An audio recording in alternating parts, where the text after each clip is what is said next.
Hello. Um, we did the collaborative project for neurotoxicity on Mercury, which is a silent threat to the brain. My name is Hanan Jaffrey. First, mercury-induced neurotoxicity. What is mercury? Mercury is a naturally occurring element, and it comes in various forms: elemental, inorganic, and organic. Mercury is a naturally occurring element that has been shown to have serious negative effects on human health and the environment, especially on the neurological system. This neurotoxicity has far-reaching effects and is mainly linked to mercury's capacity to interfere with cellular functions. Why this is a problem? This is a problem because it's persistent contaminant in the environment. It's also in food chains and it bioacclimates, and it's a strong neurotoxin. Environmental sources of mercury. Mercury is a natural resource. It comes from eruptions of volcanoes and rock weathering. Anthropogenic sources, coal-fired power plants, industrial processes. Examples are mining and smelting, and waste incineration. Mercury undergoes a number of environmental changes after its discharge. Methylmercury, a very poisonous chemical molecule that bioacclimates in aquatic food chains, is one type that is especially problematic. Humans who eat fish and shellfish may be at danger due to the possibility of high methylmercury levels in these seafood products. The primary cause of mercury's neurotoxicity is its capacity to disrupt vital nervous system cellular functions. The type of mercury exposure and the length of exposure can affect the particular symptoms. Hi, this is Nusrat Ghani, and as my partner Hanan Jaffrey explained, our project today is about the neurotoxicity of mercury, and as our title suggests, mercury is a silent threat. So, at the beginning, as he explained, mercury is a natural occurring element and has been known for centuries for its unique properties and diverse applications. There are a few environmental sources of mercury, which can be found in various forms in the environment. The primary sources of mercury exposures include natural sources, like volcanic eruptions and weathering of rocks, release mercury into the atmosphere and water bodies. There are also sources like anthropogenic sources, like human activities such as coal-fired power plants, industrial processes, and artisanal and small-scale gold mining significantly contribute to mercury pollution. As we mentioned, the sources, there could be, as our picture explains, the sources of mercury in the environment. It undergoes environmental changes after it is discharged. Methylmercury is a very poisonous chemical molecule that bioaccumulates in aquatic food chains and is one type that is especially problematic. Humans who eat fish and shellfishes may be at danger due to the possibility of high methylmercury levels in their seafood products. The primary cause of mercury's neurotoxicity is its capacity to disrupt vital nervous system cellular functions. The types of mercury exposure and the length of exposure can affect the particular symptoms. As we also mentioned in the next slide, there are some toxic forms of mercury, like bioaccumulation and biomagnification. Methylmercury accumulates aquatic food chains, high concentration in pediatric fish. It also has neurotoxic effects like that targets the central nervous system, disrupts the neurotransmitter function, and also damages nerve cells. There are two types of mercury we discussed about. We are going to be discussing about, which are inorganic and organic. There are some sorts of inorganic mercury are mercury chloride, mercury iodide, mercuric oxide, mercuric sulfide, and mercurous chloride, whereas organic ones are methylmercury, like we have discussed earlier, merbromine, methylate, and then mercuric cells. The toxic form of mercury, while mercury exists in various forms, methyl mercury is one of the most neurotoxic. It is produced by bacteria in water bodies, converting to inorganic mercury into a form readily absorbed by aquatic organisms and ultimately humans through consumption of contaminated fish, like we discussed. Methyl mercury readily crosses blood-brain barrier, targeting neurons. Its molecular mechanism of toxicity include oxidative stress, disruption of calcium homeostasis, mitochondrial dysfunction, and neuroinflammation. Molecular mechanism. The oxidative stress. Mercury induces oxidative stress, leading to the generation of reactive oxygen species, ROS. The highly reactive molecules can damage cellular components, including lipids, proteins, and DNA. Mitochondrial dysfunction. Mercury impairs mitochondrial dysfunction, affecting energy production and cellular metabolism. Mitochondria are the powerhouse of cells, and their dysfunction can lead to neural damage and even death. There are also effects of dosage. Exposure to mercury has dose-dependent effects. While high-level exposure can result in acute poisoning with severe symptoms, prolonged low-level exposures can produce modest neurological impairments. Pregnant women, newborns, and young children are at the most risk because of the harmful effects of mercury on their developing neurological system. We also have presented a video of how mercury causes a brain neuron damage, and the video is from University of Calgary. That explains. This video highlights the devastating impact of mercury on brain cells. It shows how mercury disrupts the delicate balance of ions with neurons, leading to cell death and impaired brain function.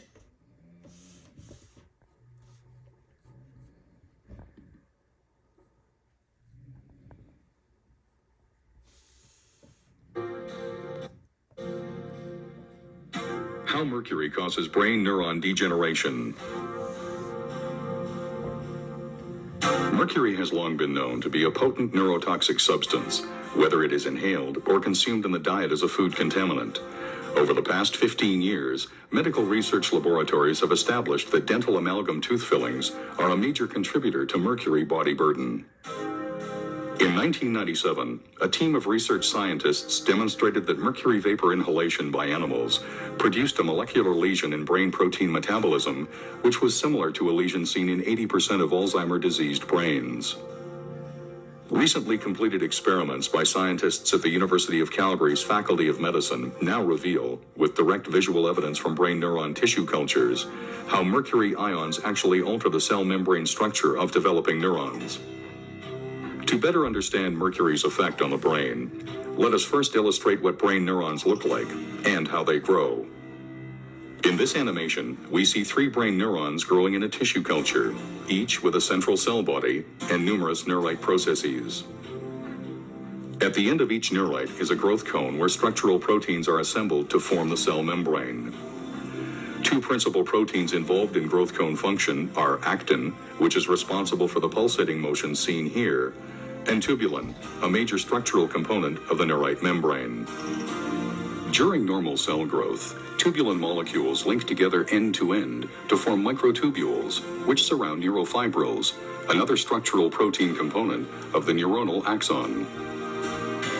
Shown here is the neurite of a live neuron isolated from snail brain tissue, displaying linear growth due to growth cone activity. It is important to note that growth cones in all animal species, ranging from snails to humans, have identical structural and behavioral characteristics and use proteins of virtually identical composition. In this experiment, neurons also isolated from snail brain tissue were grown in culture for several days, after which very low concentrations of mercury were added to the culture medium for 20 minutes. Over the next 30 minutes, the neurite membrane underwent rapid degeneration, leaving behind the denuded neurofibrils seen here. In contrast, other heavy metals added at this same concentration, such as aluminum, lead, cadmium, and manganese, did not produce this effect. To understand how mercury causes this degeneration, let us return to our illustration. As mentioned before, tubulin proteins link together during normal cell growth to form the microtubules which support the neurite structure. When mercury ions are introduced into the culture medium, they infiltrate the cell and bind themselves to newly synthesized tubulin molecules. More specifically, the mercury ions attach themselves to the binding site reserved for guanosine triphosphate, or GTP, on the beta subunit of the affected tubulin molecules. Since bound GTP normally provides the energy which allows tubulin molecules to attach to one another, mercury ions bound to these sites prevent tubulin proteins from linking together. Consequently, the neurite's microtubules begin to disassemble into free tubulin molecules, leaving the neurite stripped of its supporting structure.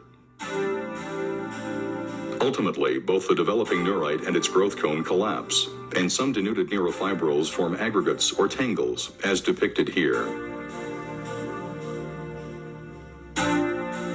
Shown here is a neurite growth cone stained specifically for tubulin and actin, before and after mercury exposure.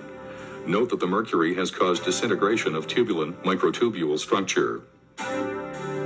These new findings reveal important visual evidence as to how mercury causes neurodegeneration.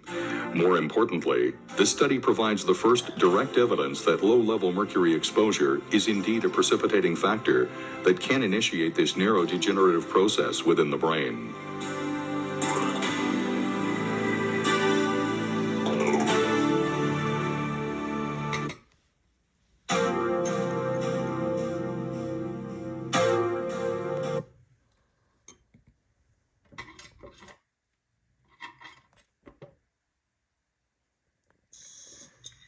Now we can talk about the prevention strategies. To mitigate the risks associated with mercury exposure, several prevention strategies can be implemented. There are strategies like reducing mercury emission, safe fish consumption, and proper waste disposal. There are a few crucial tactics. We should limit our intake of fish by choosing species like salmon, shrimp, and catfish that are low in mercury. We should also steer clear of seafood like swordfish, sharks, and etc. that have high mercury levels. There is also a recognized amalgam fillings intake. Steer clear of broken fluorescent light bulbs and thermometers by handling and disposing of them appropriately. We should also use pesticides and cleaning supplies free of mercury. After handling fish or other possible contaminated items, we should properly wash our hands. Strict regulations on industrial emissions and promoting clean energy sources can significantly reduce mercury pollution. As we also mentioned, the disposal of mercury-containing products should be done responsibly and should be helped to prevent environmental contaminations. There are also therapeutic strategies. Currently, there is no specific antidote for mercury poisoning. However, gelatin therapy using agents like DMSA and DMPS can help remove mercury from the body. These agents bind to mercury, forming complexes that can be excreted in urine. Early interventions and supportive care are crucial in managing mercury neurotoxicity. It is critical to get medical help right away if mercury poisoning is suspected. We should also keep in mind, in order to reduce the long-term consequences of mercury poisoning, an early intervention is essential. Now, my partner will discuss the conclusion of our entire project. We should always keep in mind mercury possesses a significant threat to human health, particularly to the developing brain. Understanding its sources and mechanism of toxicity and preventative measures is essential to mitigate its impact. By reducing mercury exposure and promoting responsible environmental practices, we can protect our future generations from devastating consequences of its neurotoxin. In conclusion, mercury causing neurotoxicity and its adverse effects on health has been an important aspect with respect to human beings, particularly their effects on the central nervous system. Methylmercury in seafood or by occupational hazards or environmental pollution, exposure to these among fetuses, infants, and children to some serious risks due to exposure. Mercury-associated neurotoxicity manifests through oxidative stress, impaired neurotransmission, disruption of neurosignaling, and apoptosis, resulting in cognitive deficiency, motor impairments, and associated developmental disorders. However, the recent advances in understanding the neurotoxic mechanism of mercury make the case for greater public health awareness and, above all, tighter regulation to limit exposure. Ongoing studies would be on those molecular pathways involved, identifying them further with a view to developing specific therapeutic interventions. In addition, promoting environmentally sustainable practices will reduce the introduction of mercury into ecosystems, thus protecting coming generations from its harmful effects. And that's the end, and here are references.